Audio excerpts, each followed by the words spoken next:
Multiplicité des croyances dans un État laïque et démocratique. Jusque-là, la cohabitation se passe pour le mieux, mais les dérives et les courants de l'intégrisme ne préviennent pas.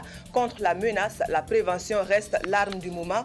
Le forum sur la laïcité s'est tenu. Atteler le tourisme au transport pour le meilleur. Pour le moment, c'est un défi auquel veut faire face la 9e édition du CITO qui vient d'ouvrir ses portes à Ouagadougou. Les acteurs ont 3 jours chrono pour déblayer le terrain. Et puis, une nouvelle qui pourrait sonner le glas de la disette dans nos contrées les plus arides. Bientôt, elles aussi pourront produire du maïs en quantité. Un message d'espoir contre la faim. Voilà donc qui fait la une de l'actualité en ce jour. Bonsoir, merci de nous suivre. Et pour commencer, direction la présidence du Faso. Là, les audiences solennelles ont été consacrées à la Côte d'Ivoire. D'abord avec le représentant du secrétaire général de l'ONU. Ensuite, avec le président de l'Assemblée nationale ivoirienne venu prendre part à l'ouverture de la 2e session ordinaire de l'Assemblée burkinabé. Guillaume Soro est allé dire une fois de plus merci au président du Faso pour son engagement au retour de la paix en Côte d'Ivoire. Jacques Lamissa Tarpaga. Présent à Ouagadougou depuis quelques jours, le président de l'Assemblée nationale ivoirienne, Guillaume Soro, a été reçu en fin de matinée par le président du Faso. Pour Guillaume Soro, il était de bon ton de venir dire une fois de plus merci aux médiateurs dans la crise ivoirienne. Nous avons pu dire au président de la République que nous tenions à le saluer. Au-delà de notre participation à l'ouverture de la 2e session du Parlement burkinabé, vous comprendrez qu'il soit utile, nécessaire de venir saluer le président Compaoré pour la grande contribution, la participation, l'implication forte qu'il a eue dans la résolution de la crise en Côte d'Ivoire. Vous vous souvenez que c'est ici que nous avons signé l'accord politique de Ouagadougou qui a permis de tracer, n'est-ce pas, le chemin sûr pour la paix dans notre pays. Donc voici le sens que nous donnons à la visite que nous rendons ce matin au président Compaoré. Peu bavard sur la libération sous caution de Justin Koné Katina, ancien porte-parole de Laurent Gbagbo, Guillaume Soro espère simplement que le bon voisinage prime sur toute autre considération. En tant que citoyen, ce que nous souhaitons, nous en avons parlé avec le président Compaoré, c'est que nous puissions développer les bonnes relations de voisinage avec tous les pays. Donc de la sous-région et notamment de la CEDEAO. Donc nous en appelons vraiment à une compréhension mutuelle et à faire en sorte que les choses aillent dans le sens de l'apaisement et de la consolidation de la paix dans toute la sous-région. Concernant justement le voisinage de la Côte d'Ivoire, le représentant de l'ONUCI est en tournée. Il a été reçu à la suite de Guillaume Soro par le président du Faso. Je fais une tour dans la région. Alors je visite tous les pays voisins de la Côte d'Ivoire. Bien sûr aussi la Burkina Faso qui a une tradition, grande relation. Beaucoup de votre population sont dans la Côte d'Ivoire pour discuter après la crise post-électorale, la situation à la Côte d'Ivoire et la situation régionale. Et c'est pour cela que j'ai bien sûr aussi parlé avec le président Compaoré qui a joué un rôle très important dans la Côte d'Ivoire. Et c'est pour cela qu'on s'est parlé aussi un peu des aspects régionaux de la Côte d'Ivoire et de la situation politique. Il surfe sur les vagues des nouvelles technologies. C'est dire que le président de l'Assemblée nationale de la Côte d'Ivoire a vite compris l'intérêt des réseaux sociaux. Facebook, Twitter et autres sont autant de moyens de garder le lien avec les technophiles partout où ils se trouvent. Lors de sa visite à Ouagadougou, Guillaume Soro a dévoilé ce pan de sa personnalité que tous ne connaissaient pas encore. Face à la presse, le point avec Viviane Tiendrebego. Les utilisateurs des réseaux sociaux peuvent suivre les activités du président de l'Assemblée nationale de Côte d'Ivoire et échanger avec lui sur Internet. Guillaume Kibafori Soro est présent sur 4 applications mobiles. Il possède un site web, 2 comptes, un sur Twitter et l'autre sur Facebook. Ces comptes authentiques peuvent se reconnaître à la présence sur la page d'accueil de sa photo prise de profil. Guillaume Soro a mis du temps avant de s'intéresser aux réseaux sociaux. J'ai croisé les réseaux sociaux depuis quelques années par un de mes proches. Monsieur le ministre Alain Lobognon, qui est sur Twitter, qui est très actif aussi. Mais dans un premier temps, je n'étais pas intéressé. Je voyais le ministre Konaté, quand il venait me saluer, on parlait et il s'amuse avec son iPad. J'ai dit, mais qu'est-ce que tu regardes dans cette affaire-là? Et j'ai insisté, j'ai vu qu'en fait, il publiait des posts et les gens réagissaient. J'ai trouvé ça intéressant et je lui ai demandé de me créer un profil. Guillaume Soro a cependant attiré l'attention des jeunes sur les risques d'addiction liés à l'utilisation des réseaux sociaux. Il y a une jeune demoiselle sur Twitter que je connais, une jeune fille qui est étudiante. Mais je la vois sur Twitter 24 heures sur 24. Je me demande à quel moment elle dort. À un moment, j'ai dû lui dire, mais faut que tu étudies. Mon souhait est que cette occasion que nous offre son Excellence, M. Guillaume Bafori Soro, président de l'Assemblée nationale de Côte d'Ivoire, soit pour chacun de nous une occasion de partage et d'apprentissage sur les enjeux des réseaux sociaux et un catalyseur pour une saine utilisation des TIC pour l'édification d'une société de l'information moderne, dynamique, inclusive et sûre dans notre pays. Le président de l'Assemblée nationale de Côte d'Ivoire est dans le top 10 des personnalités les plus influentes sur Twitter. S'il est vrai que l'utilisation des réseaux sociaux comporte des risques, il est indéniable qu'ils permettent d'effectuer de grandes avancées. C'est pourquoi l'hémicycle de Côte d'Ivoire, qui est en réflexion, va intégrer ces technologies pour faciliter le travail des députés. Voilà, c'est donc nos autorités à l'heure des technologies de l'information et de la communication. Et puis, à propos de nos croyances, jusque-là, la cohabitation est plutôt bonne entre les différentes confessions religieuses. Mais au vu de ce qui se passe sous d'autres cieux, prévenir tout intégrisme religieux est une mesure qui s'impose. C'est la raison qui a conduit à la tenue à Ouagadougou ce jour du Forum national sur la laïcité. Nicolas Zigani. Au regard des dérives que connaissent certains pays sur la problématique de la laïcité, les autorités burkinabées ont opté de prendre le taureau par les cornes. À travers ce forum national sur la laïcité qui se veut un cadre d'échange pour mieux comprendre la loi fondamentale consacrée dans la Constitution, l'exercice consistera à revisiter, expliquer et commenter le contenu de la laïcité.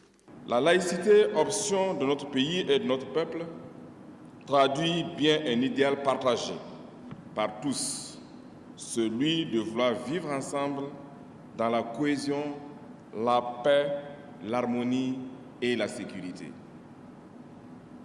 Depuis l'amorce du processus de démocratisation du Burkina Faso et sous l'impulsion de son Excellence Blaise Compaoré, la laïcité est indissociable de la liberté, de l'égalité et de l'autorité de l'État.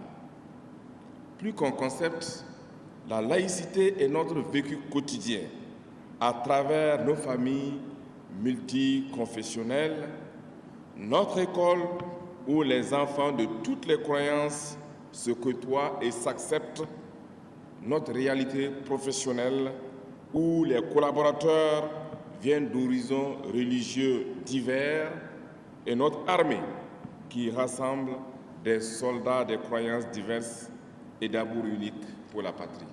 Le processus des réformes politiques, voulu et soutenu par le chef de l'État, rime également avec cet esprit de laïcité en tant qu'instance inclusive de toutes les composantes de la société burkinabé.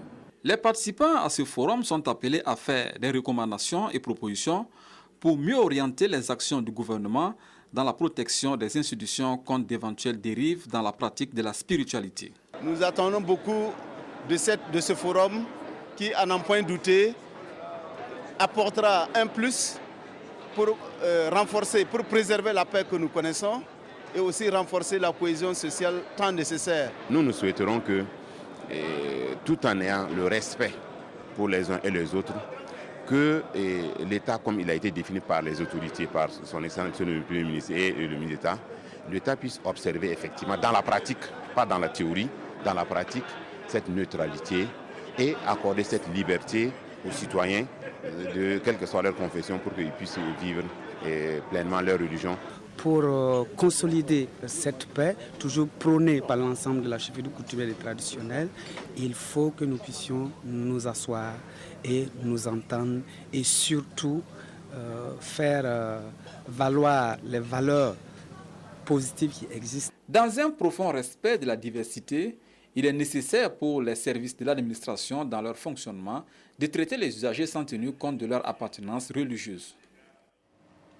Voilà donc pour le point du forum sur la laïcité. Et puis c'est officiellement parti pour la 9e édition du Salon international du tourisme et de l'hôtellerie de Ouagadougou-Cito. Une édition qui entend réfléchir sur l'attelage du tourisme au transport pour une meilleure desserte.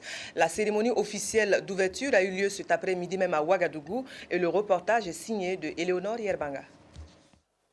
C'est en ce jour 27 septembre dédié au tourisme à travers une commémoration mondiale que s'ouvre officiellement la 9e édition du Salon international du tourisme et de l'hôtellerie de Ouagadougou, Cito. Une rencontre annuelle initiée en vue d'accroître le flux touristique et promouvoir le secteur au Burkina Faso et dans la sous-région. Et pour l'édition 2012, travailler à rendre les sites touristiques burkinabés plus accessibles est le pari à tenir. Une manifestation comme le Cito est importante pour nous parce que ça nous permet d'abord de toucher du doigt les réalités du tourisme et de l'hôtellerie dans notre pays, mais aussi en même temps ça nous ouvre des perspectives très heureuses. Donc je peux vous garantir que nous avons donc décidé de mettre l'accent pour développer le tourisme. Et comme le thème porte effectivement cette année sur les problématiques de transport, le désenclavement est pour nous une priorité absolue. Et nous allons donc nous y pencher sérieusement pour que toutes les régions qui ont des problèmes d'accès et de désenclavement, que nous puissions apporter une solution très forte. Pour cette édition du Cito, ce sont plus de 180 exposants venus du Burkina Faso, du Togo, du Bénin, du Ghana, du Mali, du Niger, du Tchad et de l'Algérie, pays invités d'honneur qui exposent leur potentialité touristique et hôtelière sur le site du CIAO. L'innovation majeure cette année est bien entendu le pavillon des régions qui offre à découvrir les spécialités des 13 régions du Burkina Faso.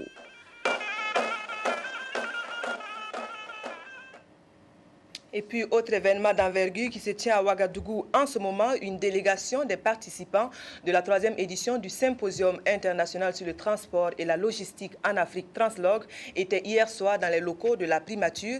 Elle est allée rendre compte au Premier ministre du déroulement de l'événement et le remercier de sa contribution en sa qualité de président d'honneur. Au micro d'Abdel Aziz Yagibou, le chef de la délégation donne plus de détails sur cette audience. Nous avons vraiment été très heureux, n'est-ce pas, d'être reçus par le Premier ministre pour d'abord le remercier en sa qualité de sponsor principal de notre symposium et aussi de lui rendre compte du déroulement des travaux depuis qu'on nous a commencé hier. Et je dois dire très sincèrement que les 400 représentants ou délégués à cette réunion sont très heureux de l'accueil, de l'organisation et du soutien politique que nous recevons de la part du ministre des Transports, qui est lui-même un grand acteur, un grand militant, un grand avocat de la cause, et bien sûr avec le soutien du Premier ministre, qui est notre sponsor, comme je l'ai dit. Question de sécurité, développement et état de droit à l'Assemblée nationale. C'est une délégation du centre du même nom qui est venue en parler. Le centre de contrôle est basé à Genève, en Suisse, et compte 61 États membres, dont le nôtre. Avec Rochma Christian Kaboré, il a été question de l'action de ce centre dans le monde et particulièrement chez nous. La directrice adjointe du centre est au micro de Sougrinoma Ibrahim Gigma. Nous sommes ici au Burkina parce que nous sommes une fondation avec 61 États membres dans le Burkina Faso. Et c'était une demande de l'Assemblée nationale qui a été adressée à nous si notre centre et nos partenaires du réseau africain des secteurs de sécurité puissent assister à l'Assemblée nationale pour un renforcement des capacités des membres du Parlement dans les connaissances du secteur de sécurité, le contrôle démocratique des parlementaires sur le secteur de sécurité. Le président a signé formellement un protocole d'accord qui souligne souligner notre collaboration qui va commencer après, qui a déjà commencé, mais qui va continuer après les élections. On reste dans les locaux de l'Assemblée nationale. Retour sur la deuxième session ordinaire du Parlement burkinabé. Cette session s'est ouverte hier et a été rehaussée par la présence du président de l'Assemblée nationale de Côte d'Ivoire et du représentant du président de l'Assemblée nationale de République démocratique du Congo qui conduisaient tous des délégations. Ils ont à l'occasion adressé des messages d'amitié et de solidarité à leurs homologues burkinabés, suivant la synthèse de Anna Lucie Kéré.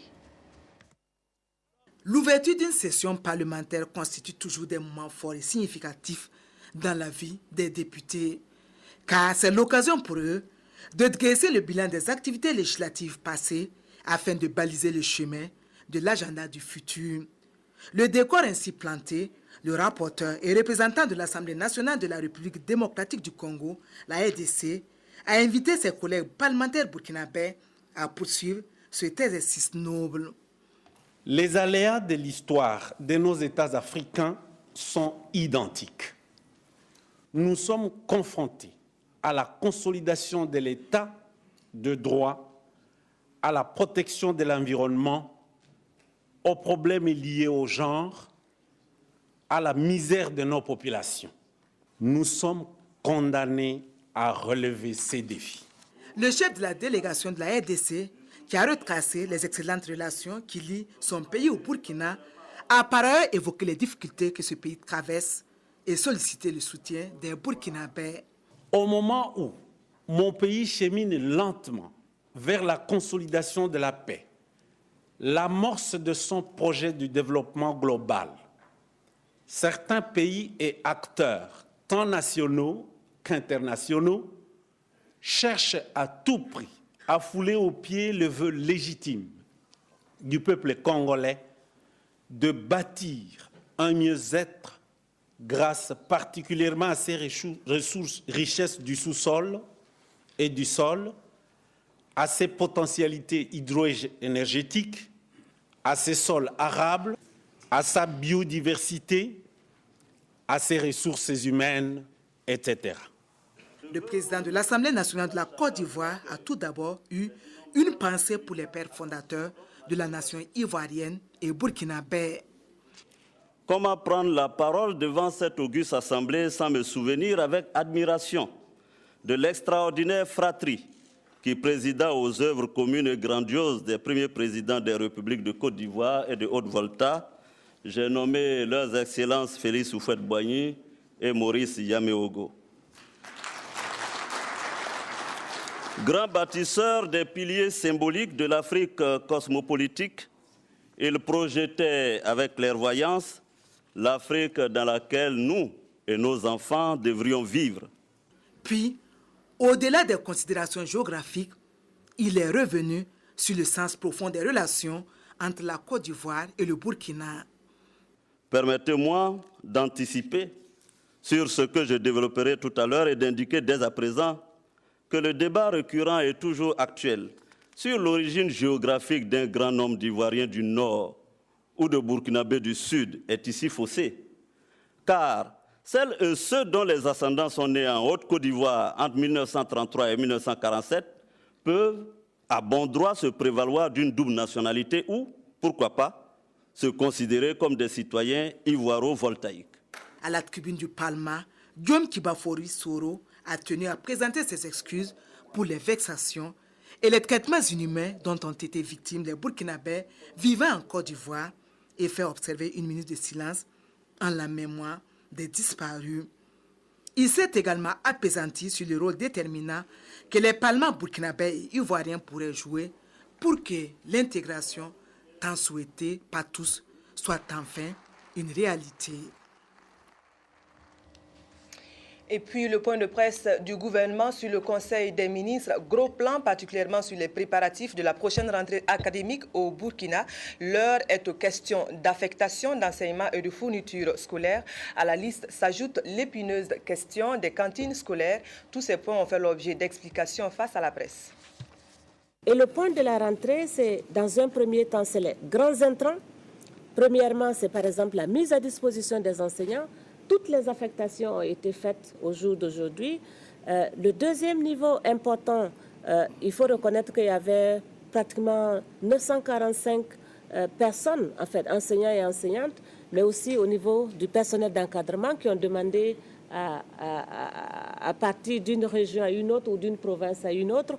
Et il y a eu à peu près 600 personnes qui, en tout cas, remplissaient les conditions et qui ont pu bénéficier de ces affectations-là. L'autre dimension importante dans ce processus de préparation, c'est aussi des engagements pris au niveau des différents acteurs. Et à ce niveau-là, par exemple, les manuels, en termes de mise à disposition, c'est vrai, nous n'avons aucune difficulté parce que nous disposons déjà de manuels vraiment pour que l'ensemble des classes puissent, dans l'ensemble des élèves, puissent vraiment en disposer. C'est plus de 3 millions de livres qui vont être mis à disposition des élèves. Mais au-delà, c'est aussi les fournitures scolaires parce que c'est aussi un des intrants importants puisque vous savez très bien que la vision du ministère de l'Éducation nationale et de l'alphabétisation, c'est vraiment de s'assurer que la gratuité de l'éducation de base soit effective. Et cette gratuité-là, si on veut la rendre effective, il y a un ensemble d'intrants sur lesquels il faut que le gouvernement assure. Et justement, les fournitures font partie des engagements au niveau du gouvernement, les manuels font partie des engagements au niveau du gouvernement, et la mise à disposition, bien sûr, des fournitures, nous avons fait le point. Et à l'heure d'aujourd'hui, la majorité des communes disposent déjà des fournitures scolaires pour mettre à disposition vraiment des écoles. Et ils ont même commencé déjà la ventilation dans beaucoup de communes. C'est la même ambiance de préparatifs au ministère des enseignements secondaires et supérieurs. Dans ce département, les préparatifs pour la rentrée tournent autour de la question des infrastructures universitaires. Écoutez plutôt les explications du premier responsable du département sur le sujet. Nous avons procédé à l'ouverture pour la rentrée qui va venir de 71 CEG sur le plan national, de 71 CEG. Et nous avons procédé aussi à la transformation de 24 CEG en lycée. C'est-à-dire ces CEG transformés en lycée vont recevoir des nouvelles classes de seconde. Alors donc au total, il y a eu l'ouverture aussi avec ces CEG. Les classes des CEG ne sont pas comptées dedans. Donc il y a l'ouverture supplémentaire de 101 classes complémentaires. Alors ça veut dire que si un lycée ou un CEG avait par exemple atteint 120 étudiants ou 120 élèves en 6e, alors ils vont faire une requête pour demander l'ouverture d'une deuxième 6e pour que, dans les normes, on doit être aux alentours de 70 étudiants, 70 élèves au maximum, donc dans ces classes-là. Donc c'est ainsi la notion d'ouverture de classes complémentaires. Alors l'offre éducative va continuer à s'accroître. Donc c'est ainsi aussi que du côté de l'enseignement technique et du côté de l'enseignement technique et professionnel, il y a à la rentrée l'ouverture du lycée professionnel et régional Doma Sommet de Gawa. Alors c'est complètement prêt, donc c'est les installations techniques pour faire fonctionner le matériel qui va traîner un peu, mais on ouvre avec les disciplines un peu théoriques, donc en attendant que tout ça finisse. L'équipement des collèges d'enseignement technique et de formation professionnelle de Banfora, de Boussouma, de Djebougou, de Manga et de Tenkodogo. Donc ça c'est le CET et donc disons maintenant CETFP. Et il y aura aussi le lancement des travaux de construction du lycée professionnel régional Nazi Boni de Dédougou cette année pour que l'année prochaine, donc, nous puissions ouvrir cet autre lycée professionnel régional. Nos routes se dégradent à vue d'œil. Le sujet a interpellé lors de la dernière réunion hebdomadaire des ministres les solutions du département concerné à court, moyen et long terme. Le ministre s'est particulièrement appesanti sur le cas de l'avenue de la Liberté. On écoute ses explications. Dans le court terme, pour nous, il s'agira principalement de mettre en œuvre des actions d'urgence. Ces actions d'urgence consisteront essentiellement à réhabiliter tous les tronçons qui ont été coupés. Et ça passe premièrement par la reconstitution des ouvrages emportés par les eaux, deuxièmement par la reconstitution des talus et des blocs techniques des ouvrages qui ont été endommagés par les eaux, mais également par la reconstruction des couches de chaussée qui ont été également emportées par les eaux. Alors, dans le moyen terme, il s'agira de revoir un peu la configuration du réseau, voir un peu quel type de standards mettre en œuvre pour améliorer le niveau donc, de service de ces routes, transformer l'essentiel des radiers en dallo pour éviter justement les coupures intempestives par saison des pluies. L'avenir de la liberté ne fait pas partie de ces routes parce que simplement l'avenir de la liberté est encore sous garantie et de la responsabilité donc, de l'entreprise. Nous avons effectivement, comme vous le savez, enregistré des dégradations donc, prématurées sur une section de cette route nouvellement construite et d'ailleurs inaugurée il n'y a pas très longtemps. Mais déjà, au cours de la cérémonie d'inauguration, nous avions été interpellés par des riverains et nous leur avons donné l'assurance que nous étions au courant donc, de cette dégradation et que nous avions entrepris donc, de mener des auscultations pour situer un peu les responsabilités. À l'origine, on nous avait dit que c'était une conduite d'eau de l'ONEA qui avait pété, parce que nous avons des conduites d'eau de l'ONEA qui étaient en plein milieu de la chaussée lorsque nous avons commencé la reconstruction donc, de cette voie. Nous avons travaillé avec l'ONEA à déplacer la quasi-totalité de ces conduites d'eau pour les mettre sur les bas-côtés de la route, de manière à éviter justement ce type d'incident. Alors, le constat qui s'est dégagé lorsque nous avons fait donc l'analyse contradictoire avec le laboratoire, avec l'entreprise, la mission de contrôle et mes services techniques, il s'est révélé que c'était un autre type de phénomène parce que nous sommes dans une zone qui n'est pas très loin du barrage avec une remontée de la nappe phréatique qui frôle carrément le terrain naturel. Et effectivement, il nous a été révélé que même dans les cours, dans les environs, on peut enlever l'eau des puits avec juste une calebasse. C'est dire que le niveau de l'eau a remonté et nous avons ce qu'on appelle un phénomène de remontée capillaire qui humidifie justement les matériaux et qui entraîne justement ce genre de dégradation. Alors, des dispositions ont été prises. Je pense que d'ici la semaine prochaine, l'entreprise sera sur le terrain pour reprendre la section concernée, la réhabiliter. Nous avons consacré un reportage à l'avenue de la liberté dont il est question à suivre dans ce journal. En attendant, vie des Burkinabés hors du Faso, ceux qui ont choisi la Guinée équatoriale vivraient dans des conditions à déplorer selon une certaine presse. Le sujet est revenu lors du point de presse du gouvernement. Là-dessus, c'est le porte-parole du gouvernement qui répond. Je dirais que c'est à partir de l'ère cellule qu'un des Burkinabés a pu avoir l'autorisation de passer un coup de fil. Et le coup de fil, il a passé au directeur général des éditions Sidoya pour expliquer la situation dans laquelle il se trouvait et demander pardon de tout faire. Et il ne demande rien, il ne demande qu'à être rapatrié. Le directeur général des éditions Sidoya m'a saisi. J'ai saisi son Excellence, Monsieur le Premier ministre. J'ai saisi le ministre délégué chargé de la coopération qui, en fin de journée, m'avait fait feedback. Il avait appelé le consul du Burkina Faso à Malabo pour le saisir de la question, consul qui était en déplacement. C'est plusieurs, je dirais, dizaines de Burkinabés. La prison d'où l'appel a été lancé, ils étaient déjà 66 à ce niveau. Et ça, c'était au niveau de Bata. Mais il y en a au niveau de Bata, il y en a au niveau de Malabo, il y en a à peu près. Et la Guinée équatoriale est couverte par notre mission diplomatique à Abuja. Et toutes les dispositions sont prises actuellement. Et au-delà même de la Guinée équatoriale, il y en a aussi au Cameroun. Et nous sommes en train de travailler au quotidien, naturellement en bilatéral avec ces pays, pour voir la faisabilité du rapatriement de nos compatriotes. Alain-Edouard Traoré, porte-parole du gouvernement sur la situation des Burkinabés de Guinée équatoriale. Le compte-rendu du point de presse est signé de Pélagie Savadogo. Et puis, 4 recommandations, dont 2 motions de soutien aux peuples cubains et maliens, ont sanctionné les travaux des journées de réflexion de l'année du groupe parlementaire ADJ, Alternance, Démocratie et Justice. Donc, ces deuxièmes journées qui se sont achevées hier à Ouagadougou ont permis aux députés de l'opposition d'échanger autour de l'enrôlement biométrique et de formuler des propositions qui visent le bon déroulement des scrutins à venir. Anatole Nakoulma et Anna Lucie Kéré.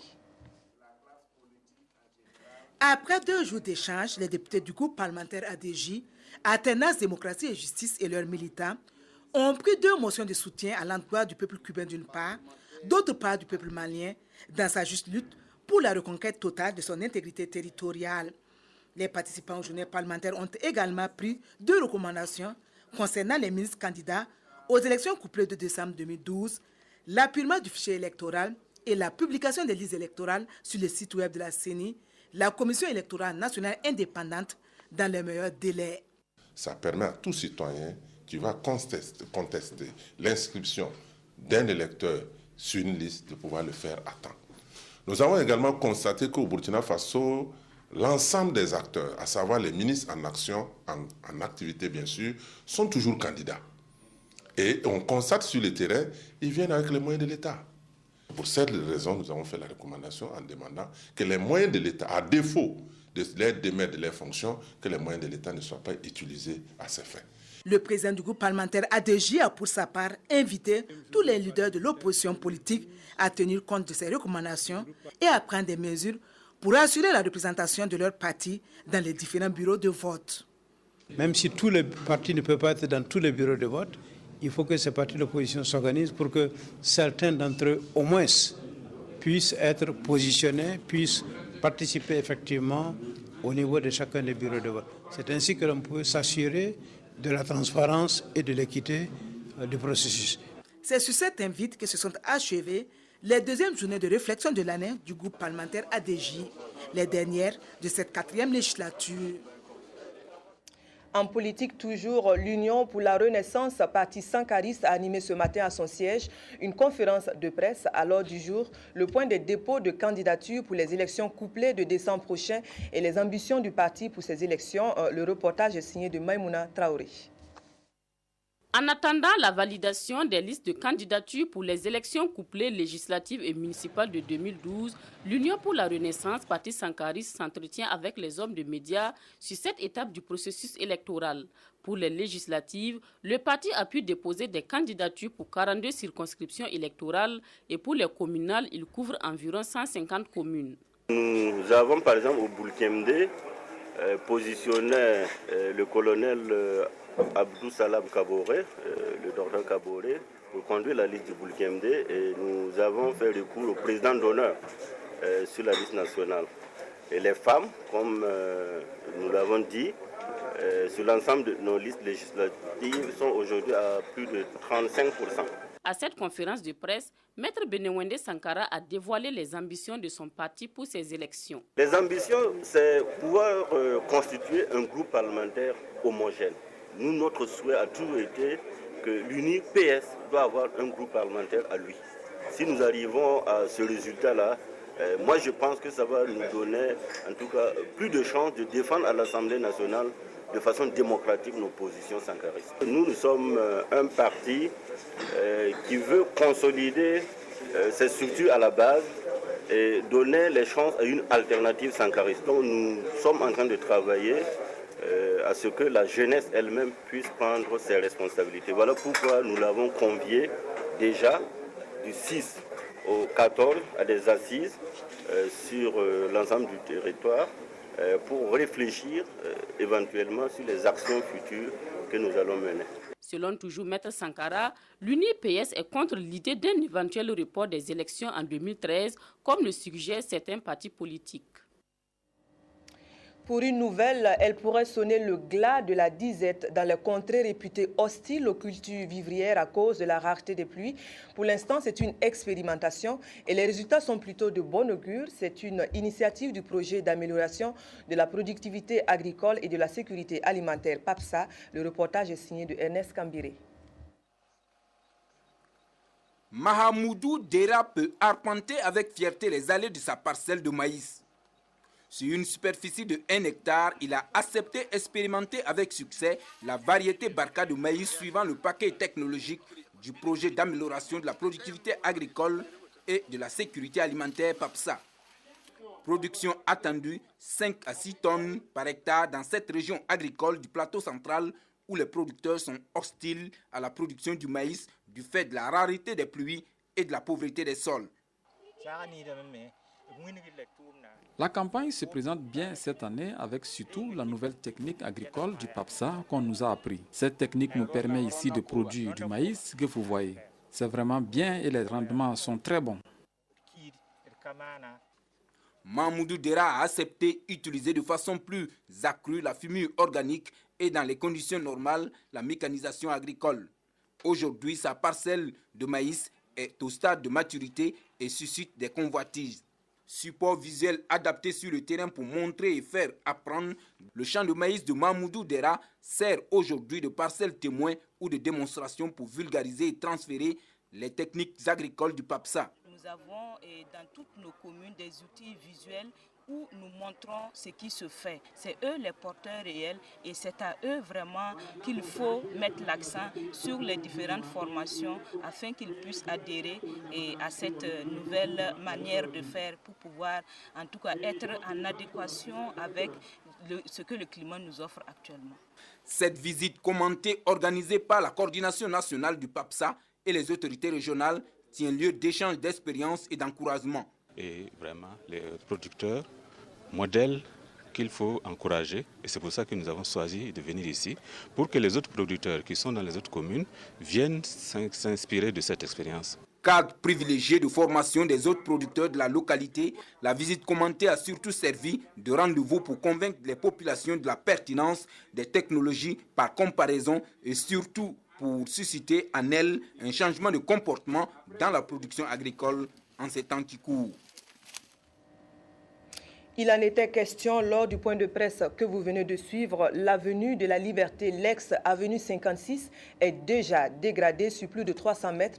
La cause de cette détérioration, l'incivisme des populations, entre autres. Des canaux d'évacuation ont été bouchés. Les 3 partenaires engagés pour la construction de cette route ont rencontré la presse ce matin.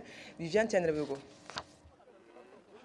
Le ministère en charge des infrastructures, le bureau d'études et l'entreprise ont pris rendez-vous avec la presse pour évaluer avec elle l'état de dégradation de l'avenue de la Liberté. Sur les 4 km 300 mètres sont dans un état critique. C'est un bas-fond, donc la nappe phréatique est remontée. Donc nous avons de l'eau un peu partout dans toute la zone. Et ce que nous avons réalisé, c'est faire de telle sorte que nous avons pensé à ça. C'est faire de telle sorte que quand il y a cette eau qui remonte, que l'eau puisse ressortir à travers les caniveaux et couler directement. Et c'est ce drainage que nous avons réalisé. Il faut que l'eau dégage de ça. Or, le fait que les caniveaux, malheureusement, étaient bouchés par la terre, l'eau, au lieu de s'échapper à droite et à gauche, elle a remonté en haut. Et ce qui a causé cette dégradation. Il ne faut pas oublier aussi que ici, les surcharges des camions, parce que chaque route, elle est dimensionnée à une surcharge de 13 tonnes. Or, ici, le problème, c'est les camions qui passent par là, ils sont surchargés. Et ça a augmenté le niveau de dégradation de la chaussée. Dans cette zone marécageuse, la proximité du marché Sankariari et le comportement de certains riverains auraient, de l'avis des experts, joué un grand rôle dans cette situation. À la réception provisoire de l'ouvrage en juillet dernier, le département en charge des infrastructures s'était accordé un délai pour observer l'évolution de la route. Avec la fin prochaine de la saison des pluies, la solution envisagée sera mise en œuvre. Étant donné que c'est une zone qui est marécageuse, nous allons toujours revenir avec nos blocs granitiques pour stabiliser la zone Et ensuite, au-dessus de ces blocs granitiques, nous allons venir avec du gravier concassé. C'est du gravier concassé que nous allons mettre là-dessus. Et ensuite, au-dessus de ce gravier concassé, nous allons mettre du sable, voilà, qui constitue un drain.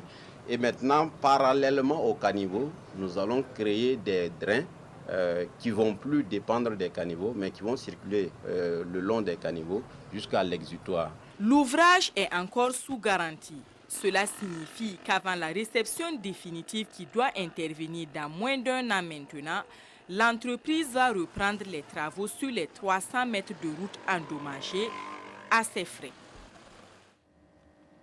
Ce n'est pas du cinéma. La grande chaîne du 7e art burkinabé a besoin d'un bon coup de fouet.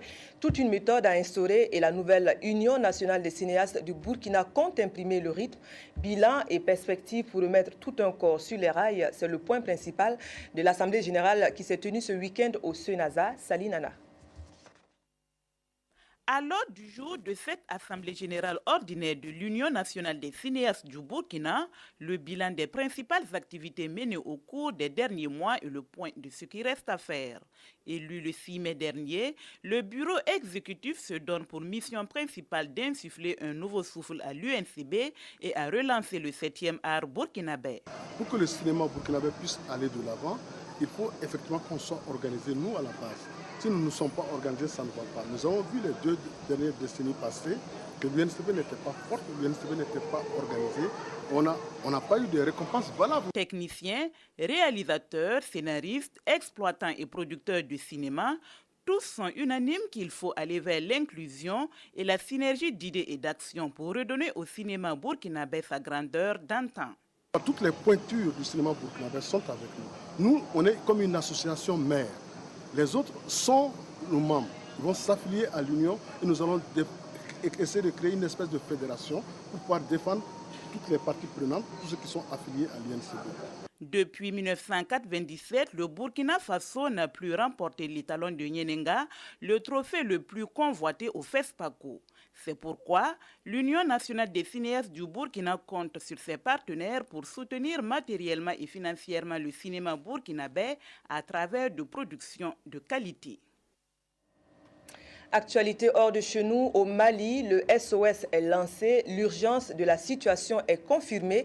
Il faut au plus vite le feu vert de l'institution onusienne pour l'envoi des troupes dans le nord du pays. Cependant, cette notion d'urgence n'est pas partagée de tous. D'aucuns ne cachent pas leurs réserves quant à voir l'aboutissement d'une opération militaire dans de brefs délais. C'est par la voix de son Premier ministre, Cheikh Modibo Diarra, que le Mali a demandé hier au Conseil de sécurité de l'ONU d'adopter une résolution autorisant le déploiement d'une force internationale pour reconquérir le nord de son territoire, occupé par des groupes armés. La présence aujourd'hui des groupes terroristes de diverses nationalités sur notre sol et dans la région du Sahel est une situation qui doit mobiliser toute la communauté internationale pour une action concertée, rapide et efficace, car cette menace ignore les frontières. Cette demande pressante du Mali a été relayée à New York par plusieurs responsables africains. Ils demandent à la communauté internationale de prendre ses responsabilités avant qu'il ne soit trop tard. Le Sahel pose des problèmes d'environnement, des problèmes de développement durable, des problèmes de famine. Mais ces questions doivent attendre que la question de sécurité soit résolue ici et maintenant. Nous avons besoin d'une action militaire, clairement. Un appel relayé aussi par le chef de l'État français. François Hollande prenait part hier à New York à une réunion consacrée à la crise sahélienne. La France demande qu'il y ait donc au plus tôt une nouvelle convocation du Conseil de sécurité, de façon à ce qu'une résolution sous chapitre 7 permette d'organiser cette force et de la mettre en mouvement le plus rapidement possible. Plusieurs diplomates aux Nations Unies ont toutefois fait part de leur scepticisme concernant la mise en place d'une telle force. Ils font valoir que la restructuration de l'armée malienne, préalable à toute intervention, prendra au moins 18 mois et que la CEDEAO n'a pas assez de troupes à fournir à l'opération. Au Nigeria, c'est les épanchements de la nature qui donnent cette fois du fil à retordre. De grandes inondations du fleuve Niger coupent littéralement en deux le vaste pays. Passer du point nord au sud relève d'une témérité et déjà 137 personnes y ont laissé leur vie. Les dégâts matériels sont légion. 4 jours qu'elles sont bloquées là, devant le camion qui devait les conduire, elles et leurs marchandises, dans la capitale nigériane. On allait à Abuja et on a découvert que l'eau avait envahi la route et qu'il n'y avait aucun endroit où on pouvait passer. Ça fait 4 jours et c'est vraiment un problème. Le moindre sachet d'eau coûte 40 naira. Impossible de passer sur cette route qui relie Lokoja à Abuja. C'est le fleuve Niger qui a débordé, rendant la chaussée impraticable à plusieurs endroits.